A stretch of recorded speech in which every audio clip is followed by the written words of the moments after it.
Students आज हम बात करेंगे कि एक इंसान फिजिक्स तक सफर किस तरह से तय करता है। यानी अगर आप एक इंसान की फितरत की बात करते हैं तो इनिशियली उसके क्वेश्चंस बड़े स्मॉल थे। यानी कि आप यूं समझे कि व्हाट इज फायर, यानी जो आग है ये क्या चीज़ है, इसकी कंपोजिशन क्या है, ये आग बर्न क्यों करती है, क्यों जलाती है। इसी तरह माउंटेन्स जो हैं, ये इतने इतने बड़े पहाड़ और इतनी ज़्यादा जो मट्टी जो कि इंसान के लिए सिंपल एक मट्टी थी, ये कहाँ से आई, ये किसने इनको इकट्ठा किया। ठीक है। इसी तरह द क्वेश्चन वाज अबाउट के ये डे एंड नाइट की जो कन्वर्जन है, ठीक है, डे एंड नाइट जो है वो किस तरह से है।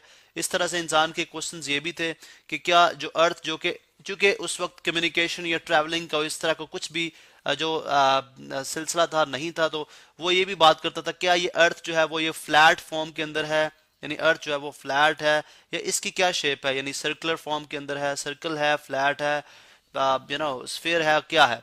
इसी तरह से उसके ये भी क्वेश्चन थे कि जो सूरज का गुरूब होना, उसका तुलू होना, इसी तरह अबाउट मून के चांद क्या है। तो बहुत सारे क्वेश्चंस ऐसे थे, व्हाट इज वाटर। तो ये इंसानी सरिश्त के अंदर ये चीज शामिल है कि वो इन सब चीजों के जवाब, एक तजस्सुस था जो इन सब चीजों ने उसके अंदर रखा, जिसके जवाब ढूंढने के लिए उसने अपने दिए गए 5 सेंसेस को यूज किया, विच इज कॉल्ड ऑब्जर्वेशन। अब जो ऑब्जर्वेशन से उसने इन सब चीजों को जब ऑब्जर्व किया तो उसने इनके ऊपर कुछ कंक्लूजन दिया, मतलब खुद से कुछ उसने कोई हाइपोथेसिस जनरेट किया कि ये फायर जो है वो इसलिए बर्न करती है कि इसके अंदर कुछ ऐसा मटेरियल है जो कि बाकी एलिमेंट्स के अंदर नहीं है, बाकी चीजों के अंदर नहीं है, तो वो बर्न नहीं कर सकती। अब जब उसने ऑब्जर्वेशन दे दी तो उसको शक था, बिकॉज उसके अंदर शक मौजूद था। उस चीज को वेरीफाई करने के लिए ही सेड कि मुझे कुछ एक्सपेरिमेंट्स भी करने चाहिए। अब जब भी इनिशियली अगर आप देखें लाइक बिफोर 1800 सेंचुरी से पहले या 1800 सेंचुरी से पहले अगर आप बात करते हैं, तो science was just based on observation plus experiment. इस चीज को हमने क्या बोल दिया कि दिस इज कॉल्ड साइंस। उसने एक वर्ड साइंस यूज किया। साइंस बेसिकली एक लैटिन वर्ड है जिसका मीनिंग जो कि ड्राइव होता है वर्ड सेंशिया से, जिसका मतलब है नॉलेज। यानी आप जो नॉलेज जब आप चीजों का हासिल करेंगे तो you would call it science. अब साइंस जो है अगर आप देखें तो एक सिंगल सब्जेक्ट के अंदर स्टडी की जा रही थी, which is called natural philosophy. यानी नेचुरल फिलोसफी को आप कह सकते हैं कि कुदरती तौर पे जो चीजें पाई जा रही हैं उनकी लॉजिकल यानी उन रीजन के साथ उनकी वजह को तलाश करना, ठीक है, वो आपकी कहलाएगी नेचुरल फिलोसफी।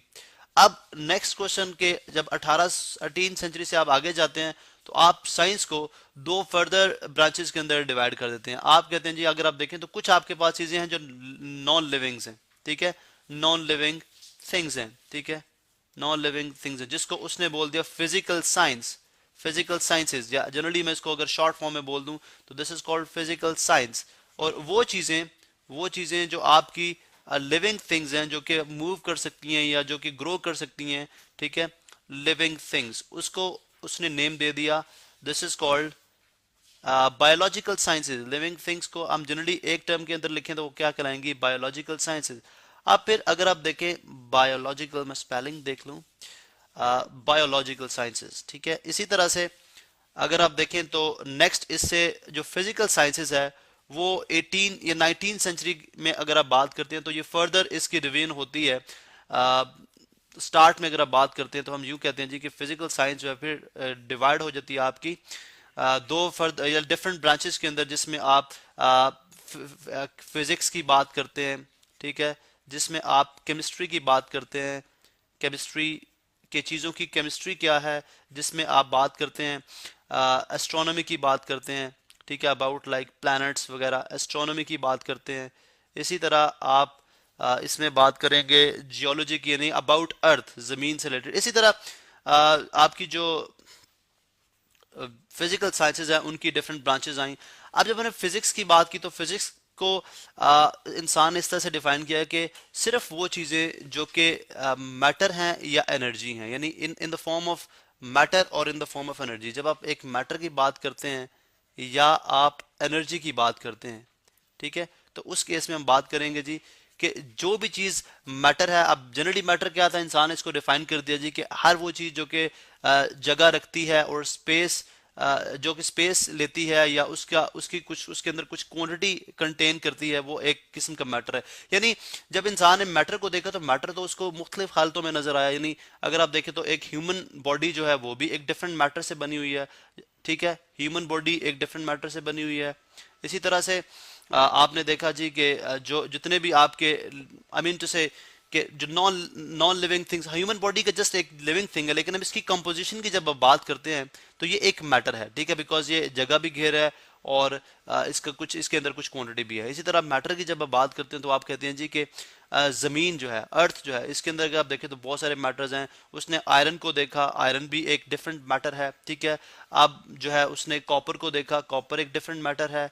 तो अब रीजन ये थी कि एक मैटर दूसरे मैटर से जो डिफरेंशिएट कर रहा है उसकी क्या रीजन है, ठीक है, एक मैटर से दूसरा मैटर किस तरह से क्रिएट किया जा सकता है। अब ये जो सारे कॉन्सेप्ट थे ये मैटर के अंदर आए। फिर उसने एनर्जी को देखा। एनर्जी में अगर आप देखें तो उसने देखा जी हीट जो है, हीट इज एनर्जी, हीट एक एनर्जी है, ठीक है। एनर्जी के डिफरेंट फॉर्म्स उसने जो है स्टडी की। आप अगर आप देखते हैं तो लाइट जो है, उसने लाइट को देखा, लाइट भी एक एनर्जी है, ठीक है। इसी तरह से आपकी मैकेनिकल एनर्जी होती है, ऐसी एनर्जी जो कि आप किसी काम को करने के लिए आप इस्तेमाल करते हैं। फिर इलेक्ट्रिकल एनर्जी, उसने इस चीज़ को स्टडी किया तो उसने देखा जी कि जो एनर्जी है उसके डिफरेंट फॉर्म्स हैं, इलेक्ट्रिकल एनर्जी। उसके बाद एक इंसान जो है ये तो इंडिविजुअली हम देख लें कि what is matter and what is energy. फिर इनकी इंटर कन्वर्जन पे भी देखा, उसने देखा कि मैटर और एनर्जी का क्या रिलेशन है, क्योंकि आज ये बात प्रूफ होती है बिग बैंग थ्योरी के मुताबिक कि इनिशियली जो मैटर और एनर्जी था वो लाइक उनको सेपरेट करना, उनको इंडिविजुअल लेवल पे स्टडी करना वाज डिफिकल्ट। वो बिल्कुल एक इकट्ठे थे, लेकिन बिग बैंग होता है यानी एक धमाका होता है यूनिवर्स के अंदर, तो आपका मैटर जो है वो अलग हो जाता है, एनर्जी जो है वो अलग हो जाती है, ठीक है।